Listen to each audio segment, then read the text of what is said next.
क्या आपने इस तरह का कोई स्नैक्स बनाया या खाया है तो मुझे ज़रूर बताइएगा। जी हाँ, आज ये जो स्नैक्स है ये बहुत ही देखने में शानदार लगता है और खाने में उतना ही टेस्टी भी होगा। अगर आप मेरी तरह से बनाकर देखेंगे तो आपको ये बहुत अच्छा सा स्नैक्स मिलकर आने वाला है आपके जीवन में, बहुत अच्छा लगेगा आपको। ये टेस्टी भी बहुत होता है और अगर आप थीम बेस्ड पार्टी कर रहे हैं तो ये स्नैक्स आपके लिए बहुत ही शानदार होगा और बनाना भी बहुत ज़्यादा इजी है और इतना ही ये सुंदर भी लगता है। अगर रोज़ डे है या आपने ऐसा कोई इवेंट करना है जिसमें आपको कुछ स्पेशल सा बना कर ले जाना है तो ये ज़रूर बना के ले जाइएगा। मैं ये रेसिपी लेकर आई हूँ आज आपके लिए। बहुत ही टेस्टी और इजी रेसिपी है और खाने में बच्चों को तो बहुत ही पसंद आने वाली है। तो आप मेरे साथ में बने रहेंगे तो इस तरह की रेसिपी मैं आपके लिए लेकर आती रहूँगी। इसलिए आप मुझे सब्सक्राइब भी कर सकते हैं, मेरा बेल आइकन प्रेस कीजिए ताकि नोटिफिकेशन मिल सके ऐसी स्पेशल सी डिशेज़ का। और इतना ही ये क्रंची भी है, आप देख सकते हो। मैं आपको तोड़ के दिखा रही हूँ, इसका टेस्ट इतना अच्छा है। मैं आपको जब आप बना के देखेंगे तो आपको पता चल जाएगा। मैं बना रही हूँ इसे ब्रेड से। आपको बिलीव होगा ये स्नैक्स हमारा ब्रेड से बन के तैयार हुआ है। तो जी हाँ, मैंने सिर्फ 2 ब्रेड से ये स्नैक्स बनाए। इसके साथ में मैं कुछ इंग्रेडिएंट और डालूंगी, आप मेरे साथ बने रहिएगा। मैंने ब्रेड को थोड़े से पानी में डिप करना है। इसको बिल्कुल थोड़ी देर के लिए रखना है ताकि इसका सिर्फ मॉइस्चर आ जाए। इस तरह से हम इसको ब्रेड को हाथों हाथ निकाल के इसका एक्स्ट्रा जो वाटर होगा हम निकाल देंगे। इस तरह से ब्रेड के साथ में बनाने का एक फ़ायदा है, इसका जो टेक्सचर होगा वो बहुत अच्छा आएगा और इसका टेस्ट ब्रेडी सा होगा। ये स्नैक्स बहुत क्रंची भी होगा और एक ब्रेड का टेस्ट भी आएगा तो बहुत अच्छा लगेगा। तो मैंने दूसरी ब्रेड को भी इसी तरह से कर लिया था। आपको एक बार प्रोसेस पूरा देखना चाहिए। जब भी आप पूरा प्रोसेस देखते हैं तो आपका जो भी स्नैक्स बनेगा बहुत अच्छा लगेगा। आप इसे रोज़ कुकीज़ का नाम दे सकते हैं और अगर आप चाहें तो इसे नमकीन के बजाय मीठा भी बना सकते हैं, पर आजकल लोग मीठा खाना पसंद नहीं करते। अगर आपकी रिक्वेस्ट रही कमेंट बॉक्स में तो मैं इसे मीठा भी बनाकर दिखाऊंगी आपको। ब्रेड को हमने हाथ से मसल लिया था और मैं यहाँ डाल रही हूँ लगभग 1.5 कटोरी मैदा।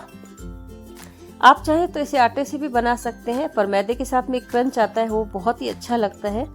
मैं आधा कटोरी तिल भी मिला रही हूँ। यहाँ ऑप्शनल नहीं है, तिल डालना आपको बहुत ज़रूरी है क्योंकि तिल का जो एक नटी फ्लेवर होता है वो बहुत ही टेस्टी लगता है और इसमें क्रंच भी आने लगता है तिल से। मैं थोड़ा सा नमक डाल दूंगी, आप अपने टेस्ट के अकॉर्डिंग नमक डाल सकते हैं। मैदे में ज़्यादा नमक बिल्कुल भी अच्छा नहीं लगता, तो मैदे में नमक की मात्रा को बहुत ज़्यादा ध्यान रखना पड़ता है। आपको यहाँ मोयन और कुछ भी नहीं मिलाना है। मैं थोड़ा सा टेस्ट के लिए काली मिर्च पाउडर डाल रही हूँ। मेरे पास में सफ़ेद मिर्च पाउडर है तो इससे इसका कलर भी चेंज नहीं होगा और इसका टेस्ट भी बहुत अच्छा होगा। तो चम्मच से हम इसे अच्छे से मिला लेंगे। आज का ये जो हमारा स्नैक्स है ये खाने में तो अच्छा लगेगा ही और आप किसी को सर्व करेंगे तो आपकी वो तारीफ किए बिना नहीं रहेगा और आपसे पूछेगा आपने किस तरह से बनाया है। तो ये जो रेसिपी है हमारी एकदम सीक्रेट हिडन इंग्रेडिएंट जैसी है, किसी को पता भी नहीं चलेगा हमने इसमें मिलाया क्या है और किस चीज़ से ये बन के तैयार हुआ है। तो अगर आप किसी से कहेंगे कि ये स्नैक्स मैंने ब्रेड के साथ में बनाया तो वो बिलीव भी नहीं करेगा। थोड़ा थोड़ा पानी डाल के हम आटा गूंदने वाले हैं। आप पानी की मात्रा का विशेष ध्यान रखिएगा क्योंकि हमने जो ब्रेड पानी में डिप की थी उसमें भी मॉइस्चर है। बहुत जल्दी ये आटा लग के तैयार हो जाएगा। ये देखिए आटा लग के तैयार हो गया था। हल्का सा मैं इसको ऑयल से ग्रीस कर देती हूँ ताकि अगर मैं इसको रखूँ तो ये इसके ऊपर परत नहीं आएगी। अगर हम आटा रख देते हैं उसके ऊपर परत आ जाती है हवा से। तो इस तरह से मैं इसको हल्का सा गूंद के और इसको ढक के रख दूंगी। लगभग आपको इसे 5-6 मिनट ढक के रख देना है ताकि इसका जो भी आपको लिक्विडिटी का पता चल जाएगा। अगर आपका आटा गीला होता है या सूखा रहता है तो उस हिसाब से। तो मैं इसको रख देती हूँ। आटे को मैंने रख दिया था, देख लीजिए मेरा आटा बिल्कुल भी गीला नहीं हुआ है। आपको सिर्फ पानी की मात्रा का ही ध्यान रखना है और कुछ नहीं। इसको हम अच्छे से मसल के इस तरह से तैयार कर लेंगे। आप चाहे जो शेप दे सकते हैं, अगर आपके पास में कोई और कटर या कोई शेप है तो आप उससे भी शेप दे सकते हैं। हम इसकी 3 लोइयां बना रहे हैं। इसको एकदम बैलेंस करके बनाना बहुत ज़्यादा ज़रूरी है। अगर कोई पोर्शन मोटा हुआ कोई पोर्शन पतला हुआ तो बिल्कुल भी अच्छा नहीं बनेगा वो हमारा जो स्नैक्स है। क्योंकि ये स्नैक्स परतों में बनने वाला है तो आपको हर परत का ध्यान रखना पड़ेगा। तो हमने इस तरह से इसको 3 लोई में पार्ट कर लिया था डिवाइड करके, और इसको मैं ढक के रख दूंगी। मैं 10-10 मिनट इसको और रख लूँगी, क्योंकि जो ब्रेड है वो थोड़ा सा इसका राइज होगा, खमीर। ब्रेड डालने का यही यहाँ पे रीज़न है, क्योंकि ब्रेड डालने से जो राइज हो जाएगा। यहाँ मैं डाल रही हूँ लगभग 1 चम्मच सूजी। अब आप कहेंगे सूजी तो पहले भी मिलाई जा सकती थी। जी नहीं, मैं यहाँ पे सूजी सिर्फ टेक्सचर देने के लिए मिला रही हूँ, ताकि जो हमारा स्नैक्स मिलेगा तैयार होके वो उसमें एक टेक्सचर आएगा। आप देखिएगा, लास्ट में आपको दिखाऊंगी मैं, उसमें एक छोटा छोटा दाना दिखेगा आपको। तो कुछ इस तरह से इसको बेल लेते हैं, नॉर्मल जैसे आप रोटी बेलते हैं उसी तरह से आपको बेलना है। शेप की चिंता मत कीजिए, क्योंकि शेप तो हम अब देने वाले हैं, तो आप इसको चला लीजिएगा अच्छे से। आप इसकी लेयर का ध्यान रखिएगा, ज़्यादा मोटी होगी तो बिल्कुल भी खाने में अच्छा नहीं लगेगा, और क्रंची भी नहीं होगा, वो एकदम सॉफ्ट सा हो जाएगा। तो आप इसको हल्का सा पतला ही बेलिएगा, ज़्यादा पतला बेलने की भी ज़रूरत नहीं है। यहाँ पे मैं यहाँ कुछ कुकी कटर ले रही हूँ। मेरे पास में ये कुकी कटर है, और मैंने ऑर्डर ऑनलाइन करके मंगवाए हुए हैं। अगर आप कहेंगे तो मैं आपको लिंक भी डिस्क्रिप्शन में डाल दूँगी। तो कुछ इस तरह से मैं ये फूल वाला शेप डालने वाली हूँ। ऐसे छोटे छोटे कुकी कटर हमारे घर में होते हैं, तो बच्चों को बहुत चीज़ें अच्छी लगती है। इस स्टेज पे आप अपने बच्चों को भी शामिल कर सकते हैं, उनको बहुत अच्छा मज़ा आएगा। इस तरह से वो काटेंगे तो बहुत अच्छा सा उनको एक एंजॉय मिलने वाला है, और आपको भी एक सपोर्ट रहेगा। ये देखिए, कुछ इस तरह से इसका शेप निकल के आ जाएगा। आप बच्चों को इस तरह की चिप्स भी बनाकर दे सकते हैं टिफ़िन में, ये बहुत ही अच्छे लगेंगे। ये देखिए, कुछ इस तरह से मैंने सारे शेप निकाल लिए थे।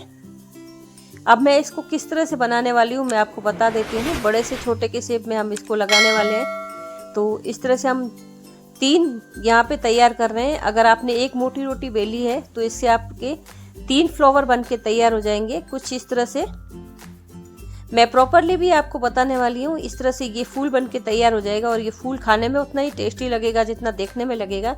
तो यहाँ मैं आपको बता देती हूँ, सेंटर में हमें इस तरह से डिप करना है।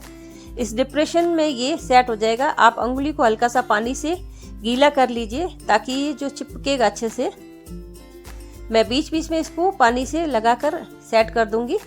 कुछ इस तरह से ये सेट हो जाएगा, और सबसे ऊपर वाला है उस पर आप डिप्रेशन ज़्यादा बनाइएगा, ताकि जितनी भी परतें हैं वो आपस में चिपक जाएगी। ये देखिए, कुछ इस तरह से ये हमारा फ्लावर बन के तैयार हो जाएगा। इस तरह की रेसिपी आपने कभी कोई बनाई हो तो मुझे ज़रूर बताइएगा, और आप सजेशन भी दे सकते हैं। तो देख सकते हैं आप, मैं आपको दूसरा भी बना के दिखा देती हूँ। देखने में उतना ही अच्छा लग रहा है और खाने में भी उतना ही क्रंची है। तो आप मुझे बताइएगा आपको मेरा ये स्नैक्स कैसा लगा। अगर आपको मेरी रेसिपी पसंद आ रही तो आप मुझे सब्सक्राइब कर सकते हैं, और अभी हाइप का ऑप्शन आ रहा है तो मुझे हाइप ज़रूर कीजिएगा, ताकि ये मेरी जो रेसिपी है बहुत लोगों तक पहुंच सके, और मेरा भी एक सपना है क्रिएटर बनने का, वो पूरा हो सके। तो इस तरह से आप चाहें तो दूसरे शेप भी दे सकते हैं। मेरे पास में एक और कटर है, मैं उसी से एक जिगजैग वाला शेप दे देती हूँ, ये भी बहुत अच्छा लगेगा। अगर आपके बच्चे ऐसा स्नैक्स खाना चाहते हैं तो आप एक बार ज़रूर बना के देखिएगा, और ये स्नैक्स खाने में उतने ही टेस्टी भी होंगे और क्रंची भी होंगे और नटी भी होंगे, क्योंकि हमने इसमें बहुत सारा तेल डाला है, तो इसका टेक्सचर बहुत अच्छा आएगा और आपके लिए हेल्दी भी होगा नो डाउट। अगर आप चाहें तो इसको बेक भी कर सकते हैं, कोई ज़रूरी नहीं है कि आप इसको फ्राई करें।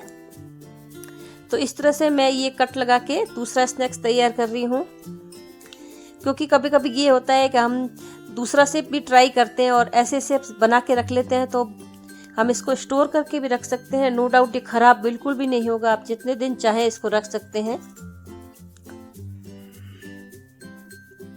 आप देख सकते हो कुछ स्नैक्स मैंने इस तरह से भी तैयार कर लिया था। ये एक अच्छी टिफ़िन रेसिपी है, इस तरह से आप छोटे छोटे बनाकर दे सकते हैं। आप इसमें कांटे से गोद दीजिए तो आपका ये फूलेगा भी नहीं, वो भी अच्छा बनेगा, हल्का सा क्रंच भी आएगा और एकदम आपका चिप्स जैसा बन के तैयार हो जाएगा। मैं आपको इस तरह से दिखा देती हूँ। ये देखिए, मैंने सारे कुकी इस तरह से तैयार कर ली थी। अगर दिवाली है, होली है, आपके घर में पार्टी है, कोई आने वाला है मेहमान, तो इस तरह से आप ये तैयार करके रख सकते हैं और बहुत ही अच्छा लगेगा। और बच्चों के साथ में एंजॉय करते हुए ये स्नैक्स बन के तैयार हो जाएगा। आप बच्चों को बिठा दीजिए देकर और वो आपको काट काट कर दे देंगे। बहुत अच्छा माहौल बन जाता है, कुछ इस तरह से मिलजुल के काम होता है। तो मेरी आज की रेसिपी आपको कैसी लग रही है कमेंट बॉक्स में ज़रूर बताइएगा। आप देख सकते हो हमारे सारे ये तैयार हो गए थे। लगभग मैंने इससे 6 से 7 पीस बनाए और बहुत ही अच्छे बने। एक छोटा सा क्यूट सा भी बेबी सा बन के तैयार हो गया था, आप देख सकते हो। ये बहुत ही अच्छा लग रहा है, देखने में जितना अच्छा लग रहा है उतना ही खाने में भी अच्छा होगा। तो इसको हम फ्राई कर लेते हैं। मैंने तेल चढ़ा दिया था। तेल को आप गरम करके गैस की आंच को एकदम धीमा कर दीजिए, क्योंकि ये लेयरिंग है इसमें, तो आपको तलने में थोड़ा इसको धीमे आंच पे तलना होगा। अगर आपने तेज आंच पे तल दिया तो वो ब्राउन हो जाएगा और फिर अंदर से कच्चा रह जाएगा, तो आपकी लेयरिंग भी सक्सेस नहीं होगी। तो आपको एकदम मध्यम आंच पर ही इसको तलना है। कुछ इस तरह से मैं इसको तल रही थी। आप देख सकते हो देखने में कितना शानदार हमारा स्नैक्स बन के तैयार हुआ है। और ब्रेड के साथ में बनाए तो आप कोई बिलीव भी नहीं करेगा कि ये ब्रेड के साथ में बनाए। तो ब्रेड और मैदा का कॉम्बिनेशन, वैसे तो दोनों एक ही चीज़ है, पर ब्रेड में जो खमीर का टेक्सचर आता है वो बहुत ही अच्छा टेस्ट करता है उसमें। कुछ इस तरह से हम अपना सारा स्नैक्स तल लेंगे। बहुत आपको मीडियम आंच पे करना है। अगर आपको लगता है बहुत टाइम लग रहा है तो आप थोड़ा सा बढ़ा के वापस तेल को गर्म करके वापस ठंडा कर दीजिएगा, पर हाई फ्लेम पे बिल्कुल भी मत तलिएगा इसको। ये देखिए, ये ऐसा कलर आ गया है। अगर आप डार्क तलना चाहें तो डार्क भी तल सकते हैं। तो मैं सारे इसमें डाल देती हूँ ताकि ये धीमी आंच पे, अगर आपका फ्लावर खुलने लगे तो आप कुछ इस तरह से इसको सेट कर दीजिए। बिल्कुल भी आपका फ्लावर कभी नहीं खुलेगा इस तरह से। ये देखिए हमारा स्नैक्स बन के तैयार हो गया था और मुझे ये रेसिपी बहुत अच्छी लगी। आपको कैसी लगी ये ज़रूर बताइएगा। मैं तो इसको बनाकर अपना स्टोर करने वाली हूँ। आप कब बनाएंगे ये भी ज़रूर बताइएगा। और ऐसा कोई शेप आपके नोन में तो मुझे ज़रूर बताइएगा, क्योंकि मुझे कुकी कटर्स का बहुत शौक़ है। मेरे पास में बहुत सारे कुकी कटर्स हैं, मैं ऑनलाइन सर्च करके मंगाती रहती हूँ। ये छोटी छोटी चीज़ें हमारे घर में होनी चाहिए, क्योंकि कभी कोई पार्टी हो जाती है, बच्चों के थीम बेस स्कूल में भी हो जाता है प्रोग्राम, तो वो बहुत अच्छा लगता है। एक बार मुझे याद है मेरे बेटे को एक स्पेशल सा शेप देना था खाने के लिए, तो क्योंकि उनके स्कूल में ऐसा इवेंट था तो मैंने उसके लिए फ्लावर्स बना के दिए थे। तो मैम ने भी बहुत तारीफ़ की थी, तो आपकी भी बहुत तारीफ़ होने वाली है इस तरह से अगर आप बना के देंगे तो।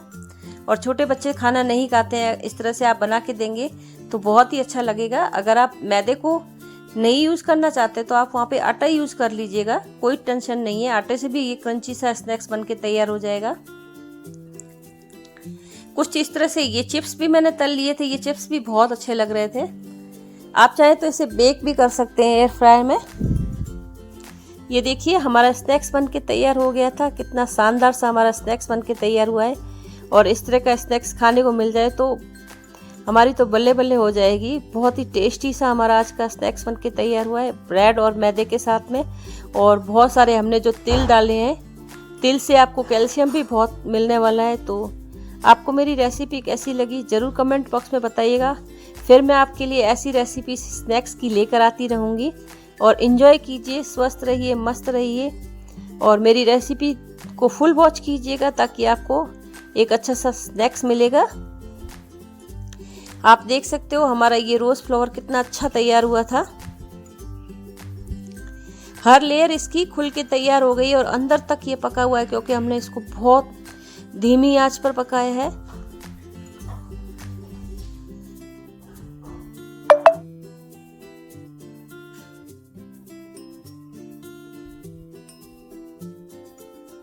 आप यहाँ तक बने रहे और मेरी रेसिपी को आपने फुल वॉच किया है तो थैंक यू सो मच। और इस तरह की रेसिपी मैं आपके लिए लेकर आती रहूँगी।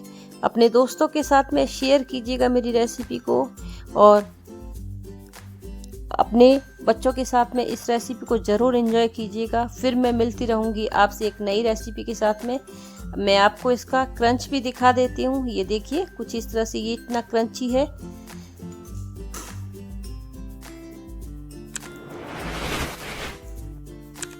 सिर्फ 1 कटोरी मैदे और 2 ब्रेड से हमने इतना सारा नाश्ता प्रिपेयर किया है, आप देख सकते हो। Thanks for watching.